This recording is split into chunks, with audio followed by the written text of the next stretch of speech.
नमस्कार मंडळी, श्री स्वामी समर्थ. मी नंदिनी माझ्या यूट्यूब चॅनलवर तुमचं खूप मनापासून स्वागत करत आहे. तुमच्या मनातील सर्व चांगल्या इच्छा स्वामी महाराज पूर्ण करो ही स्वामींच्या चरणी प्रार्थना करते आणि आजच्या या नवीन व्हिडिओला सुरुवात करते. तर पहा, येत्या 10 एप्रिलला म्हणजे बुधवारी आलेला आहे स्वामी समर्थ महाराजांचा प्रकट दिवस. तर या स्वामी प्रकट दिनाच्या दिवशी आपल्याला आपल्या घरामध्ये या झाडाचं एक मूळ आणायचं आहे आणि हे मूळ आपण आपल्या घरामध्ये जर आणलं तर आपल्या घरामध्ये चहूबाजूने पैसे येऊ लागतील आणि स्वामींची कायम आपल्यावरती कृपादृष्टी राहील आणि आपल्या घरामध्ये चहूबाजूंनी पैसा येऊ लागेल आणि आपल्या घरात कधीही पैशाची कमतरता पडणार नाही. तर पहा, स्वामी समर्थ महाराजांचा हा अतिशय प्रभावी दिवस मानला जातो, प्रकट दिन, आणि त्यामुळे या दिवशी स्वामी तत्व हे पृथ्वी तलावरती जागृत अवस्थेमध्ये असतात. तर हे स्वामी तत्व जे आहे तर ते स्वामी समर्थ महाराजांचा प्रकट दिवस त्याच्या अगोदर 15 दिवस आणि त्यानंतर 15 दिवस हे पृथ्वी तलावरती जागृत अवस्थेमध्ये असतात. तर बघा, हे कोणत्या झाडाचे मूळ आहे ते आपल्याला आपल्या घरामध्ये घेऊन यायचे आहे. याबद्दल आपण आजच्या व्हिडिओमध्ये सविस्तर जाणून घेणार आहोत. त्यामुळे व्हिडिओ कुठे स्किप न करता शेवटपर्यंत नक्की बघा, जेणेकरून तुमच्यापर्यंत योग्य ती माहिती पोहोचेल. आपल्या चॅनलवर जर तुम्ही नवीन असाल तर चॅनलला लगेच सबस्क्राईब करा आणि असेच माहितीपूर्ण व्हिडिओ पाहण्यासाठी बेल आयकॉनलाही प्रेस करा, म्हणजे मी जेव्हा नवीन व्हिडिओ अपलोड करेन त्याचं नोटिफिकेशन सर्वात अगोदर तुम्हाला भेटेल आणि तुम्ही एकही व्हिडिओ मिस करणार नाही. स्वामी समर्थ महाराजांनी त्यांच्या जीवनशैलीमध्ये असंख्य चमत्कार केले आणि स्वामी महाराजांचे जे भक्त आहेत तर ते आजही त्यांचे जे चमत्कार आहेत तर ते अनुभवत आहेत. तर पहा, स्वामी समर्थ महाराजांचा जो प्रकट दिवस आहे तर तो चैत्र शुक्ल पक्षातील द्वितीयेला साजरा केला जातो. स्वामी महाराजांचे विचार हे सर्वसामान्य जनतेला प्रेरणा देणारे होते. त्यांचे तत्वज्ञान कुणालाही इजा करू नका, सर्वांशी समभावनेने वागा, असे हे आपले स्वामी महाराज होते.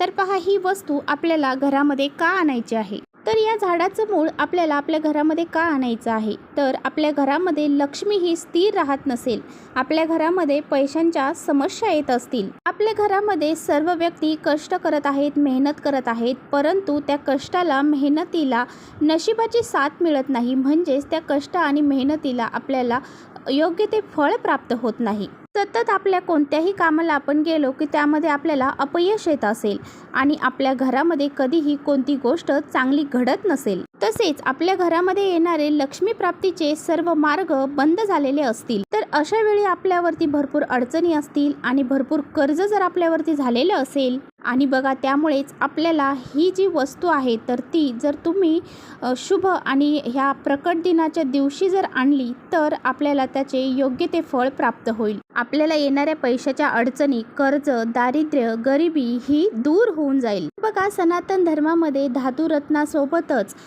जे झाडं हे सुद्धा देवाप्रमाणे चमत्कारिक आणि दैवी मानले गेलेले आहेत. त्यामुळेच पहा, पिंपळ, उंबर, त्याचबरोबर तुळस, बेलाचे झाड, शमीचे झाड, तर अशा काही विशिष्ट झाडांना, अशा काही वनस्पतींना विशेष स्थान दिलेले आहे. ग्रहांचा संबंध हा झाडांशी सुद्धा आहे, म्हणूनच अशा ह्या विशिष्ट झाडांना पूजेचे स्थान दिले गेलेले आहे आणि म्हणूनच या झाडांचा संबंध जो आहे तर तो ग्रहांशी आहे. तर पहा, शनीचा संबंध शमी झाडा, गुरुचा संबंध केळीशी आणि त्याच प्रकारे शुक्राचा संबंध जो आपलं उंबराचं झाड आहे तर त्या उंबराच्या झाडाशी आहे. आणि बघा, स्वामी समर्थ महाराज हे दुसरे तिसरे कुणी नसून दत्त महाराजांचाच अवतार मानला गेला आहे आणि त्यामुळेच आपल्याला अशा ह्या अत्यंत शुभ आणि पवित्र दिवशी उंबराच्या झाडाचं एक मूळ आपल्या घरामध्ये आणायचं आहे.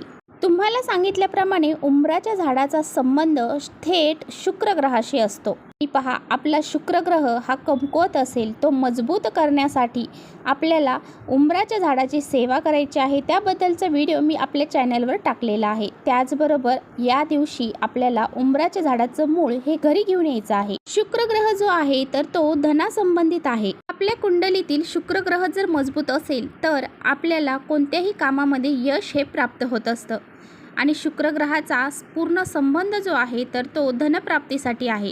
म्हणूनच आपल्या घरामध्ये लक्ष्मी प्राप्ती होते, पैशाला पैसा जोडला जातो आणि ज्या व्यक्तीचा शुक्र ग्रह मजबूत आहे त्याच्याकडे पैसा हा खेचला जातो. लक्ष्मी ही स्थिर राहते आणि त्यामुळे आपल्याला कधीही धनसंपत्तीची कमतरता पडत नाही. तर पहा, स्वामी समर्थ महाराजांचा प्रकट दिवस हा बुधवारी आहे. तर तुम्हाला मंगळवारी एक दिवा त्या उंबराच्या झाडाखाली घेऊन जायचा आहे. त्याचबरोबर तुम्हाला सोबत एक तांब्याचा कलश घेऊन जायचा आहे आणि दिवा घेऊन जाताना तुम्ही तुपाचा घेऊन जाऊ शकता किंवा मग तेलाचा घेऊन गेला तरीसुद्धा चालेल.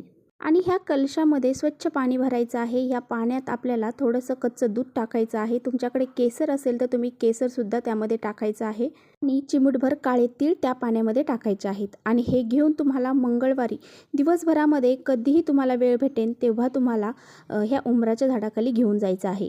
आणि त्या झाडाला हे पाणी आपल्याला अर्पण करायचं आहे. तो दिवा प्रज्वलित करायचा आहे, हे पाणी अर्पण करायचं आहे आणि त्या झाडाला प्रार्थना करायची आहे की स्वामी महाराज, तुमचा उद्या प्रकट दिवस आहे आणि त्या दिवसामुळे उद्या मी या झाडाची मुळी घ्यायला येणार आहे, अशी तुम्हाला प्रार्थना करायची आहे. आणि औदुंबराच्या झाडाला तुम्हाला 11 प्रदक्षिणा घालायच्या आहेत.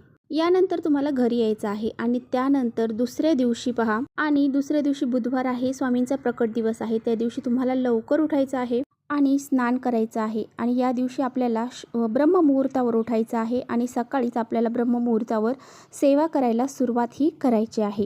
आणि पहा, स्वामींची विधिवत पूजा करायची आहे. स्वामी महाराजांना आपल्याला पंचामृताने जलाने अभिषेक करायचा आहे. स्वामींना प्रिय असणाऱ्या वस्तू त्यांना अर्पण करायच्या आहेत. आणि कोणत्या वस्तू तुम्हाला स्वामींना प्रिय आहेत हे माहीत नसेल तर एक व्हिडिओ मी टाकलेला आहे, तो व्हिडिओ तुम्ही जाऊन नक्की पाहू शकता. त्या व्हिडिओमध्ये तुम्हाला स्वामींच्या कोणत्या सेवा करायच्या आहेत, त्याचबरोबर कोणत्या वस्तू त्यांना प्रिय आहेत, कोणता नैवेद्य त्यांना प्रिय आहे, ते सर्व डिटेल्स सांगितलेले आहे. तुम्ही तो व्हिडिओ अजून पाहिला नसेल तर नक्की चॅनलवर जाऊन पाहू शकता. बघा, तुम्ही ज्या उंबऱ्याच्या झाडाखाली लावून दिवा लावला होता, पाणी अर्पण केलं होतं, तिथे आपल्याला आता जायचं आहे. आता बघा, तिथे गेल्यानंतर आपल्याला त्या झाडाची मुळी आणायची आहे. ही मुळी आपण कशासाठी घेऊन जात आहोत, का घेऊन जात आहोत, याबद्दलची सर्व प्रार्थना आपल्याला त्या झाडाला औदुंबराला करायची आहे. आणि त्या झाडाची अगदी छोटीशी मुळी आपल्याला घरी घेऊन यायची आहे. आणि घरी घेऊन आल्यानंतर आपल्याला ती स्वच्छ पाण्याने धुवून काढायची आहे. त्यानंतर आपल्याला एका प्लेटमध्ये मुठभर पांढरे तांदूळ घ्यायचे आहेत. त्या तांदळावरती ही मुळी जी आहे तर ती ठेवायची आहे आणि ही मुळी आपल्याला त्या प्लेटसोबत आपल्या देवघरामध्ये ठेवायची आहे. मुळीला तुम्हाला हळद, कुंकू, अक्षदा, फूल अर्पण करायचं आहे, धूप दीप दाखवायचा आहे. त्यानंतर ही प्लेट उचलून आपल्याला आपल्या उजव्या हातामध्ये घ्यायची आहे. आणि उजव्या हातात घेतल्यानंतर आपल्याला दिगंबरा दिगंबरा श्रीपाद वल्लभ दिगंबरा या मंत्राचा 108 वेळा जप करायचा आहे. स्वामी महाराजांच्या मंत्राचा देखील आपल्याला 1 माळ जप करायचा आहे. यानंतर ही प्लेट तुम्हाला तुमच्या देवघरामध्ये ठेवून द्यायची आहे. आता पहा, संध्याकाळच्या वेळेला लक्ष्मी येण्याची जी वेळ आहे त्या वेळेला तुम्हाला एक लाल कपडा घ्यायचा आहे. त्या लाल कपड्यामध्ये तुम्हाला ही मुळी जी आहे तर ती बांधायची आहे, त्याची एक पोटली तयार करायची आहे. आणि ह्या मुळीसोबत आपल्याला 1 रुपयाचं एक नाणं देखील ठेवायचं आहे आणि याची पोटली तयार करायची आहे. ही पोटली तुम्हाला नेहमी तुमच्या देवघरामध्ये ठेवायची आहे. आणि बघा, जेव्हा तुम्ही देवघरामध्ये पूजा करता तेव्हा तुम्हाला त्या पोटलीची देखील पूजा करायची आहे. तिला सुद्धा धूपदीप ओवाळायचा आहे. ही अभिमंत्रित झालेली पोटली तुम्हाला तुमच्या घरामध्ये लक्ष्मी स्थिर राहण्यासाठी प्रयत्न करेल आणि तुमच्या कुंडलीतला शुक्र ग्रह मजबूत होईल. तुमच्याकडे पैसा येऊ लागेल, लक्ष्मी घरामध्ये स्थिर राहील. तुम्ही जे कष्ट मेहनत करता त्याला तुम्हाला फळ प्राप्त होण्यास मदत होईल आणि तुमच्या घरामध्ये लक्ष्मी प्राप्ती होईल आणि तुमच्या घरातली दरिद्री, गरिबी ही हळूहळू घराबाहेर निघून जाईल आणि तुमच्या घरात, तुमच्या आयुष्यात सुख, शांती, समृद्धी ही निर्माण होईल. घरातील वादविवाद हे सुद्धा दूर होतील आणि घरामध्ये चहूबाजूने पैसा यायला सुरुवात होईल आणि स्वामींची कायम कृपादृष्टी तुमच्यावरती राहील.